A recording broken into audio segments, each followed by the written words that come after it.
So we are going to be cooking and actually baking on top of the wood stove today. But first, we're gonna open up our draft so one, I don't put a bunch of smoke into the room. And secondly, you can see I've got a nice, lovely bed of coals going on here, which is where all our heat is from. But I'm gonna add just a little bit more to keep those going. Now, in order to control the temperature, that is all done here. And so I am going to shut this one so that I'm not losing all of my heat up the chimney. That's also going to slow it down a little bit. And then here on the bottom one, this draws air. We have a duct that goes actually underneath the house and draws air from there instead of drawing it from the room. So this, I want that piece of wood to catch off. So I'm gonna leave this one open for just until I start to see a little bit of flames, which you can also see kind of through the glass there, starting to come through. So I'm gonna leave this open a little bit and then we'll shut that in a minute. But we need to check our temperatures on top. So one of the nice things about having a flat top cook stove like we do here, and this is a Lopi brand Endeavor. We've had this wood stove since we moved in for over, how many years have we been in this house? 15 years? So we've had it in here for 15 years. And no, it doesn't get too hot. There is no fire danger. The way that it is built, the heat, we have some heat on the top and the front. I mean, I'm not gonna actually touch this with my bare hands, but the back of the unit actually has some double walls and stuff built in. And so the back, even though this fire has been going for almost 4 hours now, I can actually touch the back of this stove with my bare hand without issue. So there's no worry with this particular model about our clearance. And then this is just a little fan that once it gets hot enough, it helps to circulate the air and heat the house. But back to the cooking part. This part up here, this little shelf, isn't as hot as it is right here.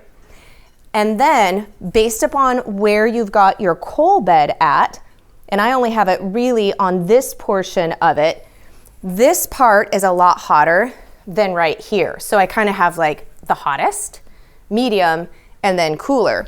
And it's really fun. You can feel it, obviously just taking your hand, and you're gonna be able to feel a slight difference there. It's still hot, like I would never touch it with bare skin.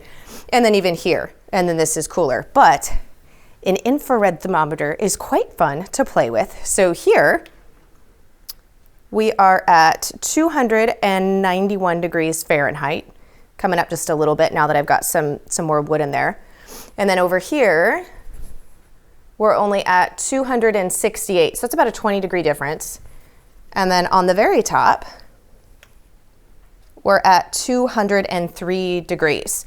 So you can see that's quite a variance there in the temperatures, and that's great though, because depending upon what you are cooking, it's going to allow you to turn it. Now, with this, there's not much heat from the flames. Your heat really comes from the coals. If you've ever done any open fire or Dutch oven cooking, then you're fully aware of that. But as that piece begins to break down, we will start to get some more heat. So this will heat up slightly more.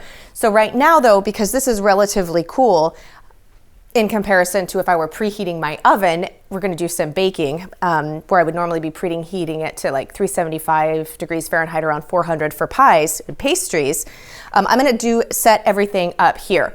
So when you're cooking on the wood stove, it's not as simple as pushing a button, obviously, and getting it to preheat temp relatively quickly.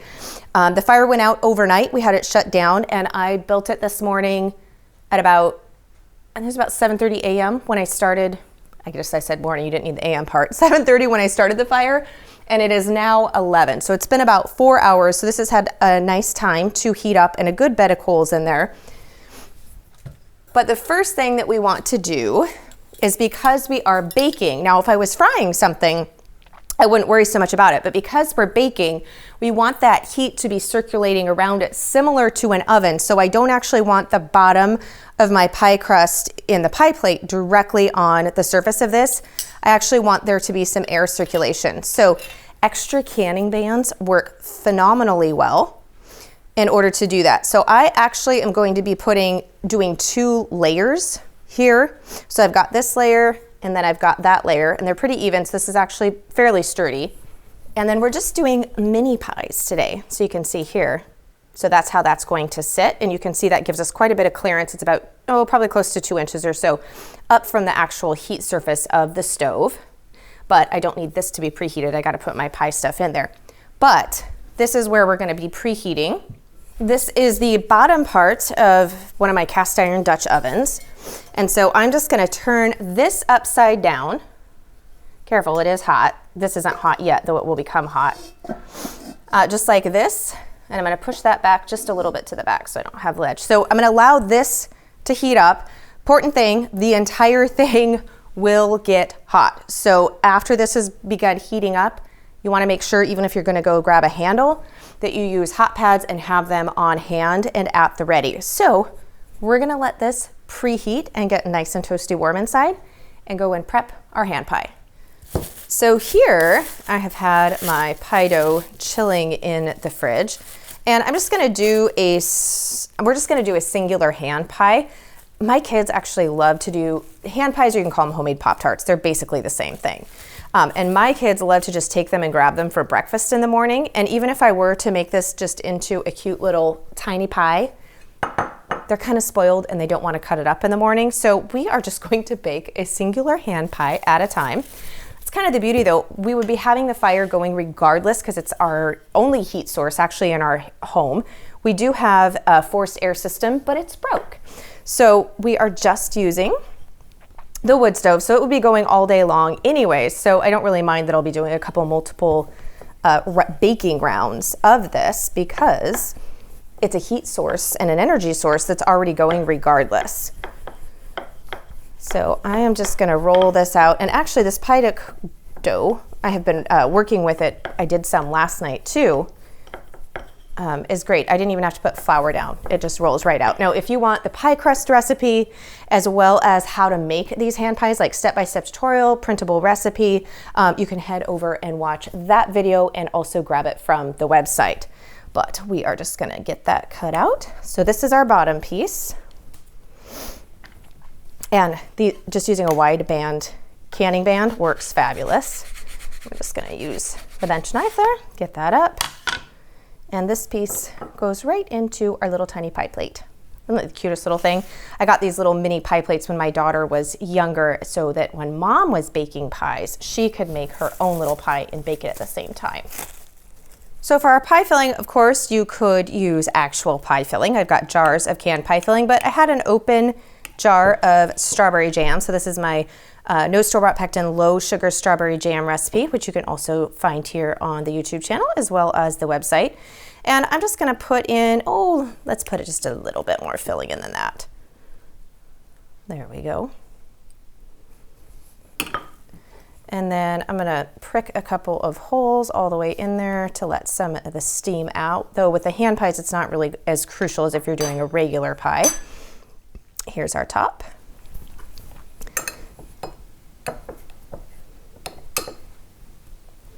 Okay, and now we're gonna go and check and see how warm our little preheated oven is. So we're gonna see how warm we are on the inside here. At the top of this, it's only about 130, but it's not really the top that I'm worried about, or not worried, wanting to check. What are we? We're about 300 inside there, which is perfect. We're gonna go ahead. Like I said, make sure you're wearing your gloves. And get that on. Make sure I've got it centered there. There we go.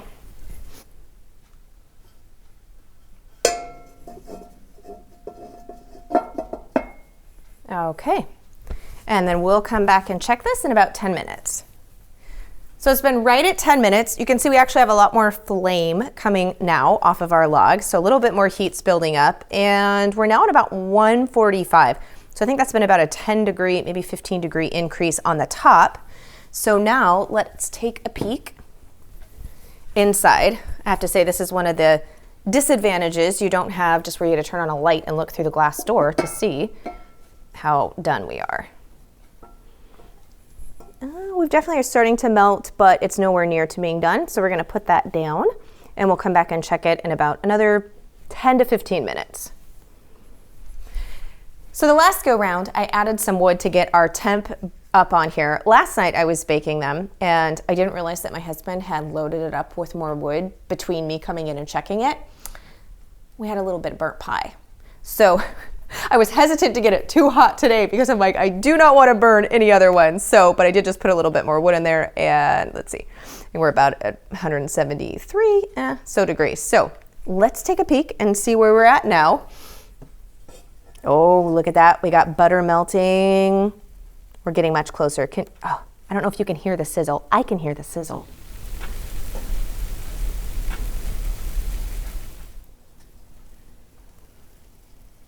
Oh yeah, that is looking really good. Again, be careful. This whole thing is very hot. There you go. You can see the crust. It's just starting to brown on the top, on the outer edges. And it's really, I don't know if you can, it's bubbling. Obviously our filling is bubbling out. But that, my friend, is a finished baked hand pie. So we're gonna go let this cool before we dig in. So here we have our lovely, just a little bit warm still on the bottom, our hand pie.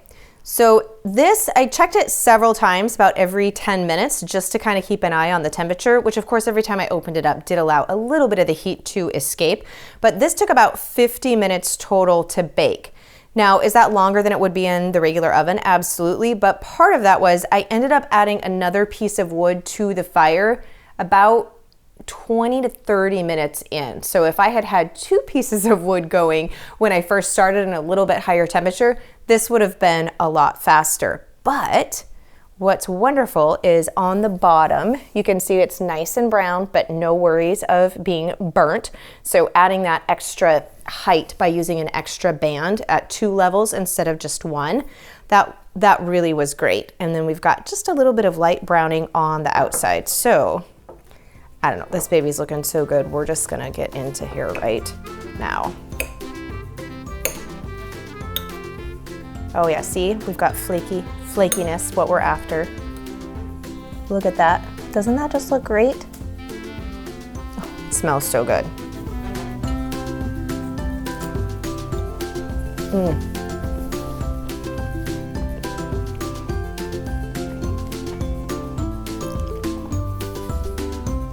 It's cooked all the way through, nothing raw, and it's really, really good.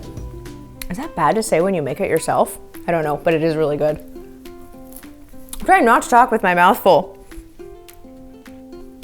But if you want to watch next week's video, make sure that you stay tuned because I'm going to be showing you how to make one of my favorite from the pantry using home preserved foods on the wood stove for lunch. And you can also check out how to render lard if you're interested in doing an old-fashioned pie crust with using lard and butter. My favorite is actually lard and butter, and I can taste both of those right now, and I'm gonna finish this off.